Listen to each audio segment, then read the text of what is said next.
Hello everybody and welcome back to another episode of OMG Craft. Today we are taking a look at a few things that you may have missed about Minecraft Live, the live stream where all the things just got announced. It happened over the weekend, and I've already seen a ton of creators posting videos about everything that was in the live stream. But I wanted to take a moment and look at the details, the little tiny things that you may not have noticed during the live stream that I literally have gone through every frame of this live stream to see if there's anything at all that could possibly be special and interesting that hasn't really been talked about a lot. So let's jump in. And the first thing on my list, number one, by the way, these are in no particular order.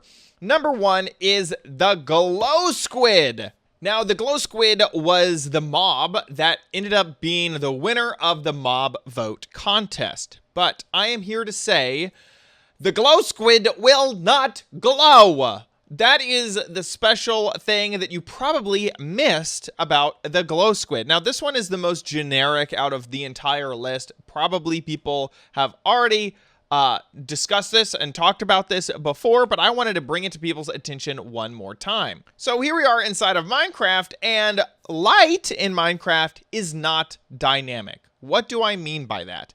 Is that it emits from a specific spot, but it does not move. Even within a block, there is no way to have it, say, on this corner of a block and have the lighting change. At the moment, with Java and Bedrock editions of the game, lighting is very static because it can't actually move through space. It can't be attached to an entity and move. The closest thing that we can have towards glowing in Minecraft is these phantoms right here. Do you notice how their eyes will stand out from the other textures around them? Basically, the eyes are lit up, but the actual texture of the phantoms is not. And so if I went over here and threw down some torches, then you can actually see the texture of the phantoms. And the eyes are the same color of those ones that are in light, but the ones out of the light in the darkness, their eyes glow. There's a few creatures that do this. So the Endermen are another one with their eyes. So their eyes will glow. Basically, those pixels don't care about the light level that they're around. They will just constantly glow. But this is a very far cry from actually illuminating anything. So one thing that I think people were expecting was that glow squid would light up the bottom of water. That is just not going to happen unless there's a major technology change, which I doubt. That just like that, those sea lanterns in the water lighting up that area, you're not going to get that effect with glow squid. You're going to get something much more similar to these phantom eyes or these Enderman eyes. And if we take some phantoms and spam them here in the bottom and then leave, you can kind of get an idea of what a glow squid might look like.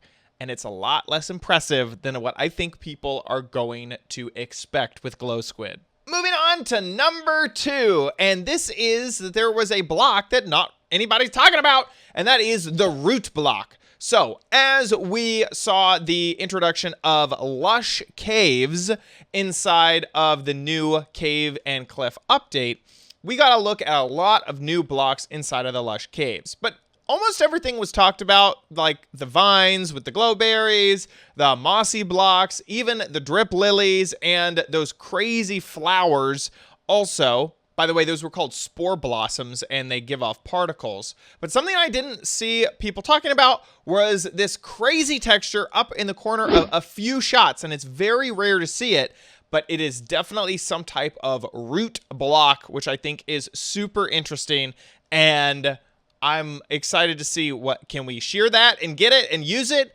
It looks very stick-like. Can it be placed on the edge of blocks, like on the side instead of just on the bottom?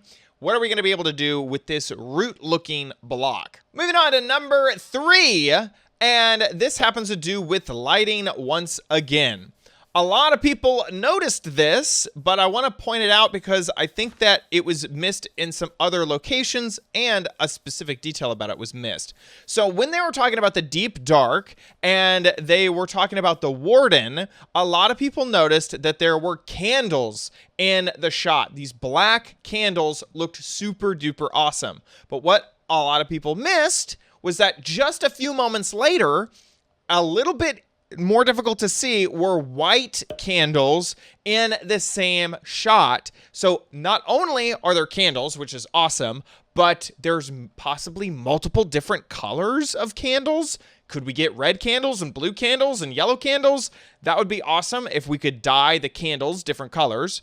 But also, the candles showed up in two other shots. One, when they were showing the time lapse of Copper, there's one inside of the window, and another time, and this is like seriously like 2 frames worth, when they are climbing the scaffolding to get to the roof to show off the lightning rod, there is a candle in the window as well. So this next update is definitely going to have candles, which we expected, but we've seen at least 2 different colors of candles, and I hope that that implies that there is a lot of other colors of candles as well. Now, this next one is, this is probably the weakest of all of the things that I have on this list, and that is that possibly the build limit will be reduced. Now, that's a little bit weird of a way of saying it, but in Minecraft, we used to have a much smaller build height, and then that got expanded to be double build height. That was a super exciting time. But we've always had the build limit on the bottom end at 0 level stay the same. And this image off of a Reddit is trying to confirm that possibly the build limit is being reduced beyond 0 past the bedrock layer at the bottom because of where redstone spawns and how deep the water area is that they happen to be taking this screenshot in. And the other thing that sort of gives this theory credence and a little bit more of solid plausibility is that there's a new area called the Deep Dark, and it would just make sense if the Deep Dark was maybe deeper underground than we normally have had. Also, I feel like the Deep Dark textures look a lot like the end, and also the Skulk blocks remind me a lot of Shulker boxes and Shulker, the mob. So I'm wondering if maybe it's the end. Who knows? We don't know really much about the Deep Dark other than it exists and that it will have some Shulk sensors and the Warden and whatnot. Speaking of the Warden, that is number 5 on my list, and we saw a really long video about the Warden, and one thing I want to remind people, this was mentioned in the live stream, so this isn't really a thing you missed, but is that video was recorded with full netherite, unenchanted netherite, but full netherite. I assume it's unenchanted just because nothing else on the hotbar was enchanted. But that first hit from the Warden is really, really powerful, and for that to be full netherite gear, that's pretty awesome. But the thing that I think people missed was that there was a slide, and this slide showed the Warden possibly becoming friends with a bunny. And this is something that Minecraft likes to do. They like to create one animal that kind of has either an affinity or a hate of another animal. An example might be the creeper that is very scared of cats, or cats that really hate phantoms. So they like to have these relationships between the animals. And so possibly a Warden loves the bunny's like soft fur because it really likes, the vibrations or whatever. And so this is something that I hope exists once it all gets developed into the game. But also, I think that this is something that people missed. Number 6. There was a conversation that Jeb had about a whole bunch of different things, and one of the major things was his philosophy in how to make Minecraft. And at the moment, it sounds like Jeb's job title is really to go around and make sure that the essence of Minecraft is maintained throughout all the different partnerships that Minecraft has, and Smash Brothers was one of those things that he was talking about. But as he was talking about some of the rules about Minecraft, they showed off 2 slides that showed off these design theories. And by the way, I would say pause the video to actually read those slides, because that is kind of cool to see. But what people didn't notice is that the page numbers was 37 for the rule about one block at a time and 43 for the rule about it must always be the player's fault whenever there is a game, like a bad thing that happens in the game. So does that mean that there's at least 41 other rules if we have 43 and we have 37? So subtract that out of the maximum number that we know about, 43. Does that mean that there's at least 41 other pages in that book that have awesome rules in it? That is the theory that I'm putting forth, is that, hey, I want to see this book. I want to know. I want to know what these rules are. The other thing that happened in this conversation is that it is obvious to me at least, that Jeb watches How to Minecraft. Or you can have an unlucky wolf running into your sheep garden. What he exactly described of a wolf getting into a sheep's pen is exactly what happened to me in my How to Minecraft series. You are kidding me! Unlucky wolf running into your sheep garden. You are joking. I came back, all my sheep were dead, there was a wolf in the pen, and it had killed every single sheep without me noticing. Moving on to number 7. The Amethyst Crystal is a new block and sort of like a thing to discover in your world. It's a world generation thing that will generate a big amethyst, and then there are crystals that generate on top of the amethyst blocks.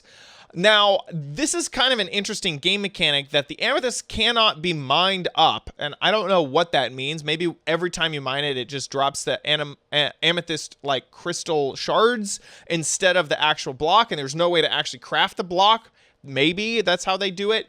But what I wanted to point out that I don't think people are talking about is that these amethysts gave off light, and not just a small amount of light. In the video, you can see the player coming around the corner and seeing the amethyst crystal, and it is completely bathed in light. There is not a single torch around, and there's quite a lot of light in that amethyst crystal. So we have talked a lot about light emitting things, the glow squid, the candles, and there's also glow berries inside of the caves, so maybe these amethyst crystals are a new way to generate light. Also, on a side note, they give off a lot of sound. Sounds like wind chimes. I don't know if I like it or not, but that is another thing that people should take away. Moving on to number 8, and we're going to be talking about copper. Copper is a new ore in the game, and it will generate in veins of copper, which I'm interested to see.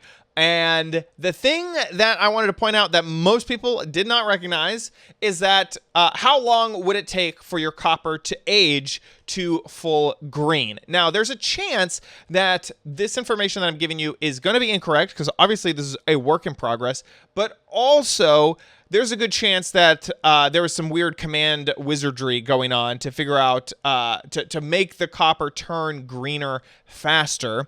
Because we see in the first few frames that a whole bunch of copper turns to a greenish color really quickly.